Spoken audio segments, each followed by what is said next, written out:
The largest organ in the body is the skin. It forms the bulk of the integumentary system. The skin is the site of numerous biochemical processes as it carries out a myriad of functions. It is the site of vitamin D synthesis, it participates in thermoregulation, and it protects the internal environment from biological, physical, and chemical damage. However, the skin is only able to complete most of these functions with the help of its appendages. The skin contains several glands, hair, nails, and nerve endings that allow it to function optimally.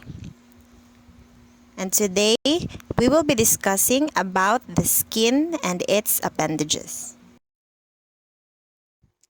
In simple terms, hair strands are filaments that have been keratinized that extend from the cutaneous surface at an angle. The distribution of hair over the body as well as its morphology is genetically predetermined. There are areas of the body that are devoid of hair.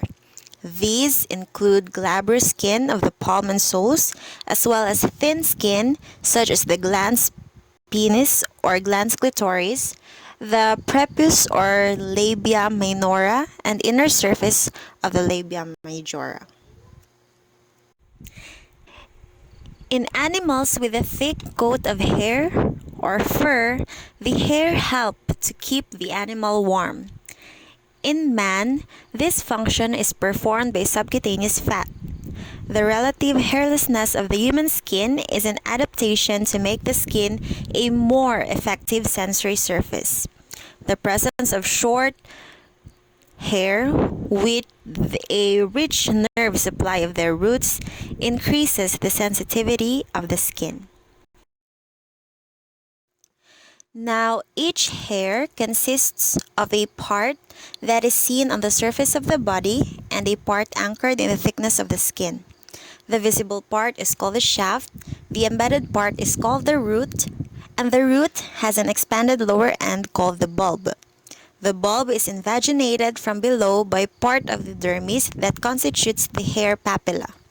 The root of each hair is surrounded by a tubular sheath called the hair follicle, and this follicle is made up of several layers of cells that are derived from the layers of the skin.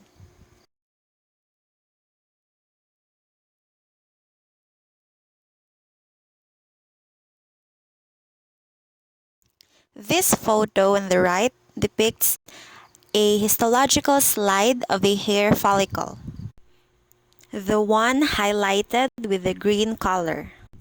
And again, the hair follicle is the tubular sheath that surrounds the root of each hair.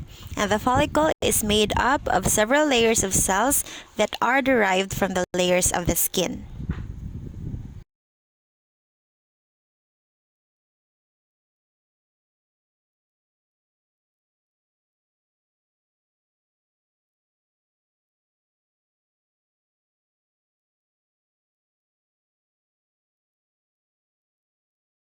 This photo depicts a histological slide of a hair root. As you can see, the hair root is found just above the hair bulb and just below the hair shaft.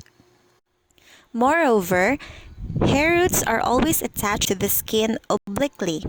As a result, the emerging hair is also oblique and easily lies flat on the skin surface.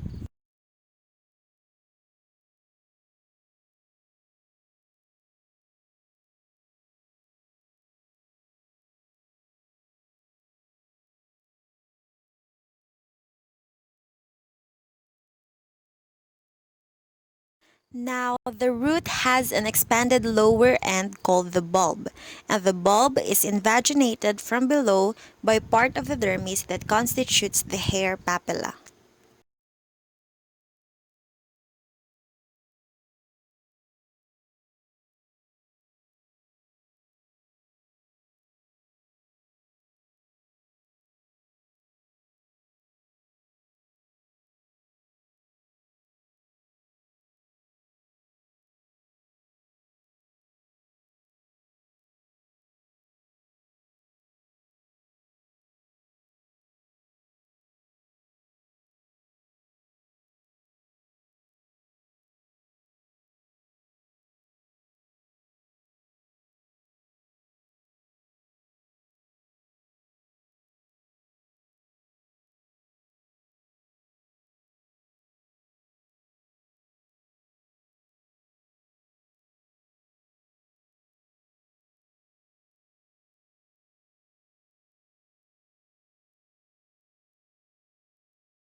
Moreover, the hair bulb can be subdivided into the germinal matrix inferiorly and the upper bulb superiorly. In addition to Langerhans cells and melanocytes, the germinal matrix also has pluripotent keratinocytes that are actively dividing. In the upper bulb, the cells move toward the apex as they differentiate to form the three layers of the shaft, which are the medulla from the central cells and cortex and cuticle from the middle cells, and the inner root sheath from the outermost cells.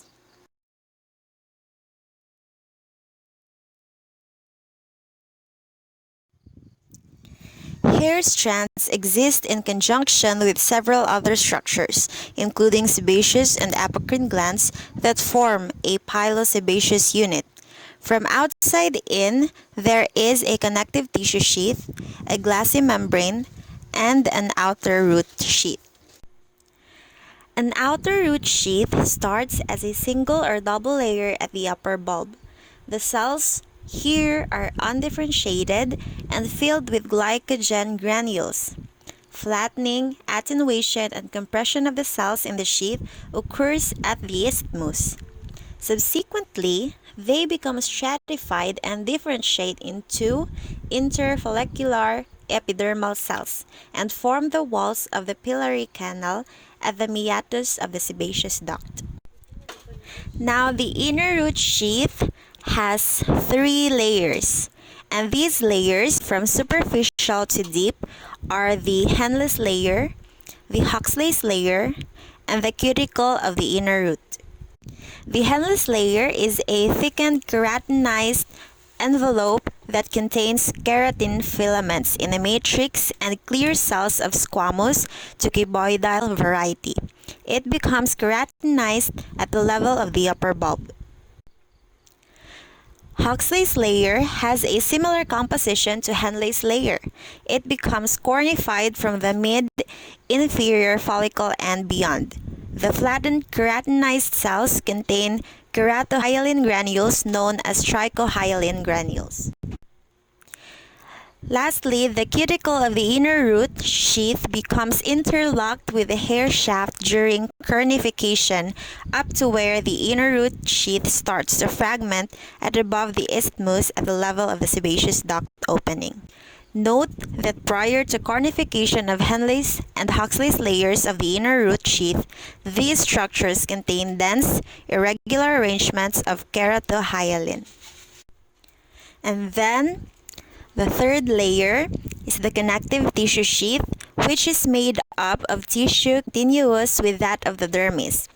The tissue is highly vascular and contains numerous nerve fibers that form a basket-like network around the lower end of the follicle.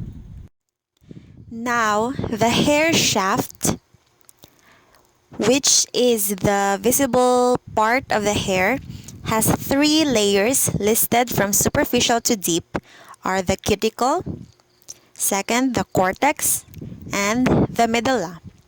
The cuticle of the hair shaft is a layer of stratified keratinized squames that encircles the cortex.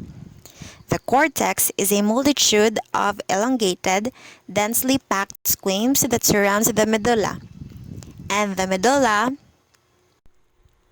is absent in hair shaft of fine hairs. An outer cortex and an inner medulla can be made out in large hair, but there is no medulla in the thin hair. In thick hair, the medulla consists of cornified cells of regular shape. The cornified elements making up the hair contain melanin that is responsible for their color.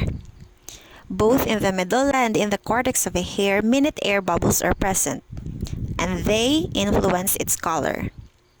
Now, age and these minute air bubbles in the hair are directly proportional. This means that as age increases, the amount of air present in the hair increases as well.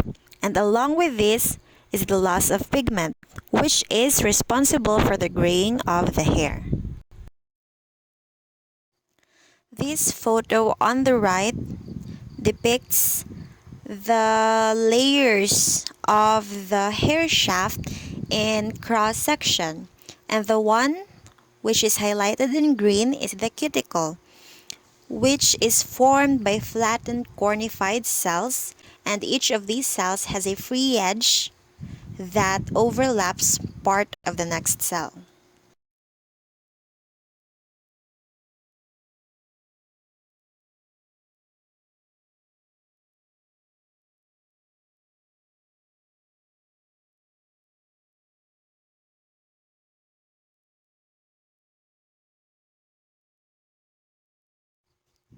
Again, this is the cross-sectional photo of a hair shaft, and the one highlighted in green is the innermost layer of the hair shaft, which is the medulla.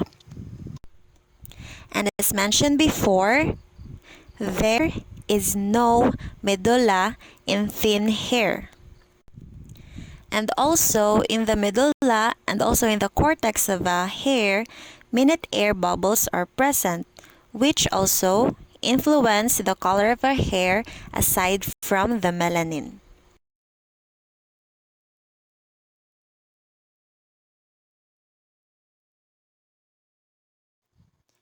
The relationship of individual hair strands to the surface of the skin is under neurohormonal regulation.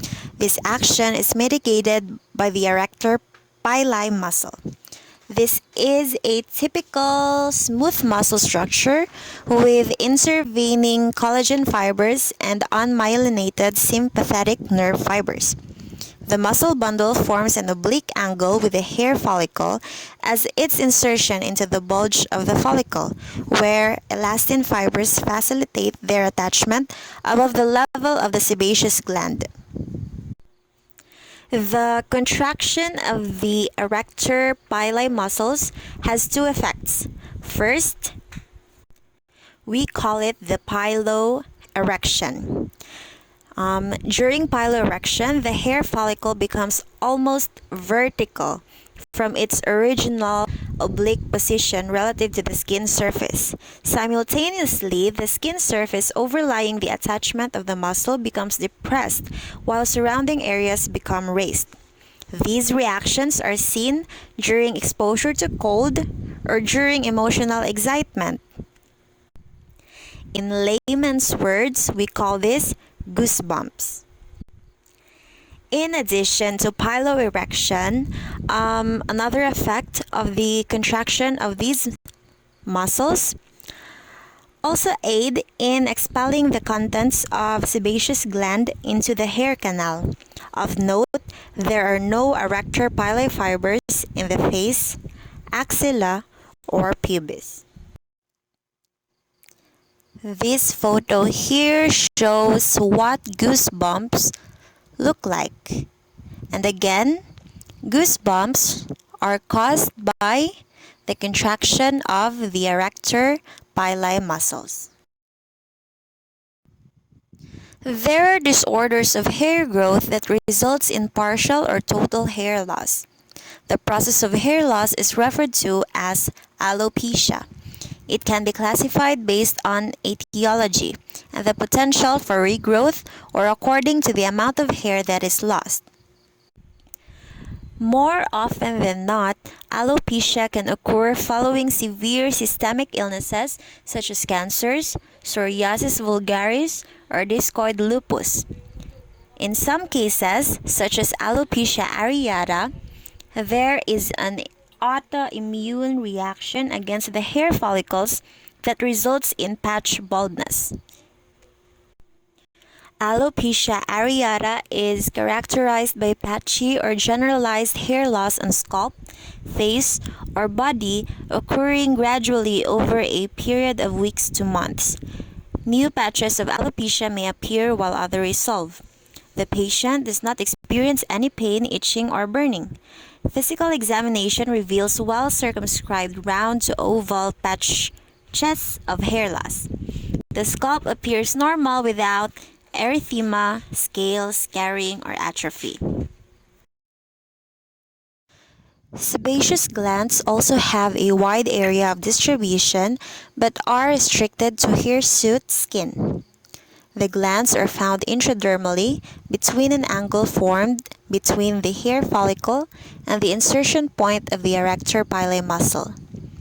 The secretory acini drain into a common duct that opens into the dermal papillary canal of the follicle.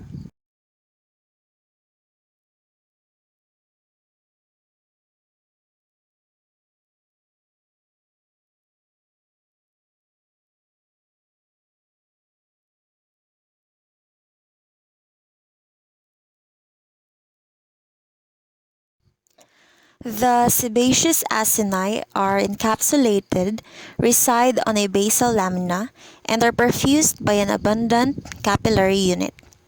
Sebocytes are polygonal cells that form the simple epithelium within each acinus. The euchromatic nucleus with prominent nucleolus, abundant smooth endoplasmic reticulum, and interspersed keratin filaments are all cytoplasmic hallmarks of these cells.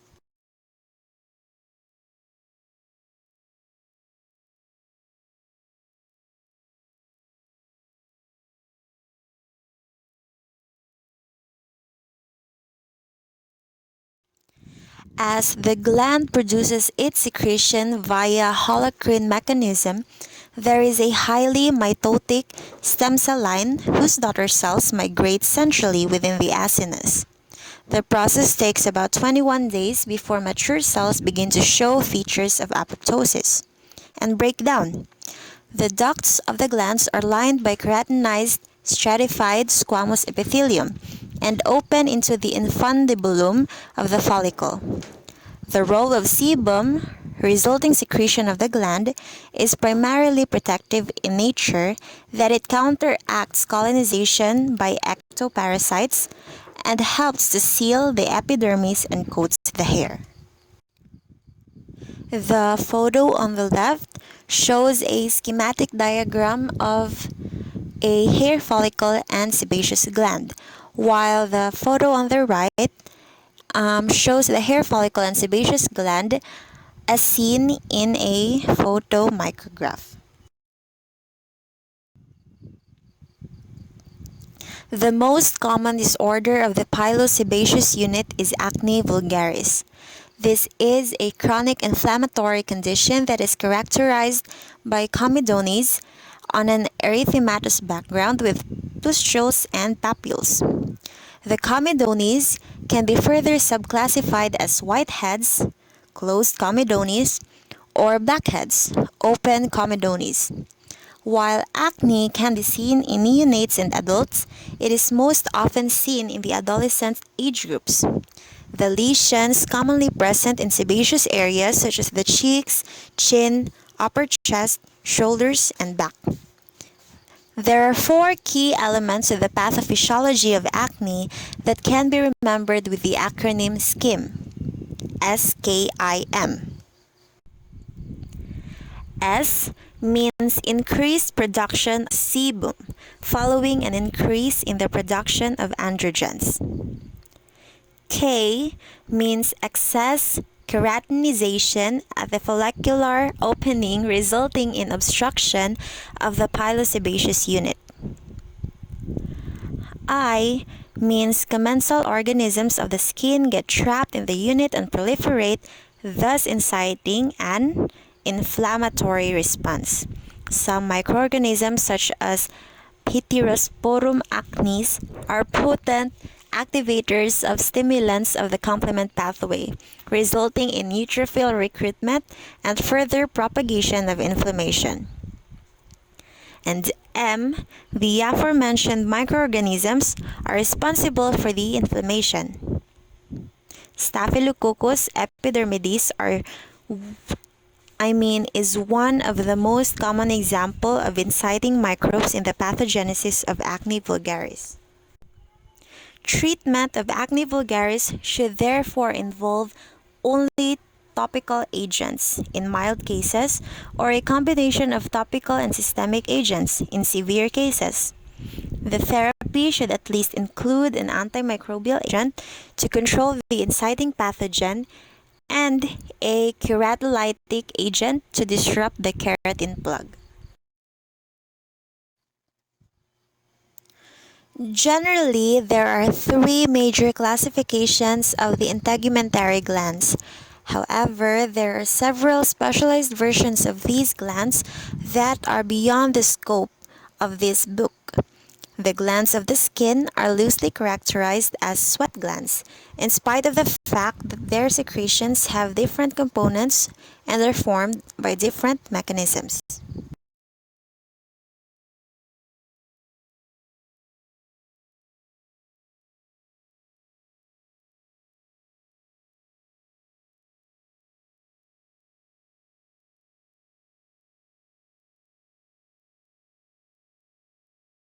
Typical sweat glands are most often of merocrine and eccrine variety. Their number and size varies in the skin over different parts of the body, and they are most numerous in the palms, soles, forehead and scalp, and the axillae. Each structure of the sweat gland is a composite of significantly coiled secretory units that are connected to the surface of the skin by long and branched tubes. The tubes release the secretions via pores, which are rounded openings on the cutaneous surface. Histologically, the coiled portion of the glands consists of pseudostratified columnar epithelium. In large sweat glands, flattened contractile myoepithelial cells are present between the epithelial cells and their basal lamina. They probably help in expressing secretion out of the gland. Moreover, the myoepithelial cells are also called the basket cells because they are spindle-shaped cells with cytoplasmic extensions that project towards and engulf the secretory components of the gland. The cytoplasm has a high number of myofilaments that supports the role of the cell, which is to expel the secretions from the acinar unit to the glandular lumen. Like the eccrine and merocrine glands, the apocrine sweat glands are also dermal in location, but epidermal in origin. It has an adult distribution and they become activated only during the pubertal years. The secretory component is also coiled and it drains into the hair canal above the level of the sebaceous gland via a straight duct. In glabrous skin, the gland drains directly on the surface of the skin. The coils of the glands at times form anastomosis, giving it a labyrinthine appearance. Within the coils, the apical aspect of the cuboidal epithelium extends into the lumen, while the base is abutted by myoepithelium in the basal lamina. How these cells produce their secretions is still ambiguous. However, holocrine, apocrine, and merocrine mechanisms have been theorized. Now, apart from the differences in mode of secretion, apocrine sweat glands have the following differences from typical or merocrine and eccrine sweat glands. First, apocrine sweat glands are much larger in size. However, they become fully developed only after puberty, as aforementioned. Second, the tubes of the apocrine sweat glands form the secretory parts of the glands branch and may form a network, while the tubes of the typical sweat glands are unbranched. Third, the ducts of the apocrine sweat glands open not on the skin surface but into the hair follicles. Fourth, the secretions of apocrine sweat glands are viscous and contain proteins. They are odorless, but after bacterial decomposition, they give off body odors that may vary from each person. This photo on the left shows a schematic representation of a typical sweat gland or the parts of a typical sweat gland. While the photo on the right shows or is a schematic representation of a sweat gland viewed under high power. Bromhidrosis, also known as osmidrosis, bromidrosis, or body odor, is a common phenomenon in postpubertal individuals. In rare cases, bromhidrosis may become pathologic if it is particularly overpowering or if the bromhidrosis significantly interferes with the lives of the affected individuals. Bromhidrosis is a chronic condition in which excessive odor, usually an unpleasant one, emanates from the skin. Bromhidrosis is determined largely by apocrine gland secretion and can substantially impair a person's quality of life. Apocrine chromhidrosis is rare and it usually starts after puberty once the apocrine glands have matured, but has also been reported in infants. It occurs in both sexes. Now, apocrine chromhidrosis is due to lipofuscin granules in the apocrine sweat glands. It is thought that lipofuscin is produced by the oxidation of unsaturated fatty acids within the gland. Higher levels of oxidation result in darker colors. It is unknown why this happens, but apocrine chromhidrosis presents with colored sweat localized to the distribution of the apocrine glands in the axillae, on the face, particularly in the cheeks, breast areolae, and anogenital regions. In apocrine chromhidrosis, sweat may be colored blue, black, green, brown, or yellow, depending on the oxidation state of the lipofuscin, staining the skin and clothing. It is noticed by the patient particularly after exercise or emotional distress, and can result in having to change clothing multiple times each day. The secretion of colored sweat can be preceded by a prickly sensation or warmth on the affected skin. Hardened epidermal extensions that project superior to the dorsal surface of the distal phalanges are known as nails. In addition to their role in protecting the sensitive dorsal aspect of the tip of the digits, nails are aesthetically important to some individuals.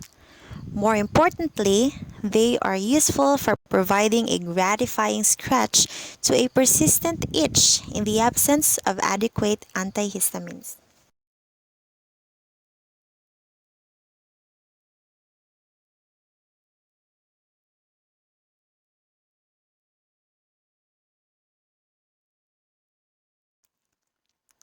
The nail is formed from about 3 layers of compact cornified squames that lack a nucleus.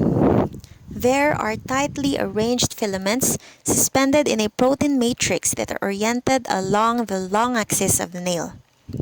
Although the nails contain calcium and other minerals, they are not the source of the hardness of the nails. Instead, that feature is determined by how the squames are arranged and the cohesiveness that exists between them. Paradoxically, even though nails feel harder than skin, it is more permeable to water than the rest of the cutaneous layer. The visible part of the nail, which is the nail plate, consists of compact cornified epithelial cells originating from the nail matrices. The nail matrix lies deep to the proximal nail fold and consists of cells typically found in the strata basale and the spinosum. It is subdivided into dorsal, intermediate, and ventral matrices. The nail fold epithelium resembles normal skin except pilosebaceous units are absent. As the dorsal and ventral nail matrices become keratinized, the cells are pushed out to form the nail plate. The intermediate matrix acts as the germinal center whose progeny cells populate the aforementioned matrices. The nail plate rests on the nail bed, consists of stratum basale of the epidermis, beneath which lies the dermis firmly attached to the periosteum. Now let's proceed to pathological correlation number 1, which is onychia. Onychia is the inflammation of nail folds, a shedding of nail resulting due to the introduction of microscopic pathogens through small wounds. Onychia often occurs days to weeks after an untreated ingrown nail. Onycholysis is when your nail separates from its nail bed. It often appears after an injury to your nail, but it may have other causes including fungi. It is characterized by the loosening of exposed portion of nail from nail bed, and it usually begins at the free edge of the nail and continues down to the lunula. Paronychia is an infection of the skin around a fingernail or toenail. The infected area can become swollen, red, painful, and a pus-filled blister or an abscess may form. Most of the time, paronychia is not serious and can be treated at home. Koilonychia or spoon nails are soft nails that look scooped out. The depression usually is large enough to hold a drop of liquid. Often, spoon nails are a sign of iron deficiency anemia or a liver condition known as hemochromatosis, in which your body absorbs too much iron from the food you eat. Onychocryptosis or ingrown toenails are a common problem, and causes include poorly fitting or tight footwear, infection, improperly trimmed toenails, trauma, and heredity. The great toe is the most commonly involved, with the lateral side being involved more commonly than the medial side. The ingrown nail is often diagnosed in school children, adolescents, young adults, and pregnant women. The underlying cause of this condition is a foreign body reaction. When the nail bed is compressed from the side, the edge of the nail penetrates the cuticle. A foreign body reaction is set up by the presence of the keratinaceous nail material in the flesh of the toe. Nail length. Cutting the nail so short that it is not constrained by the distal portion of the cuticles, allowing side slippage and penetration of the lateral nail by the nail substance.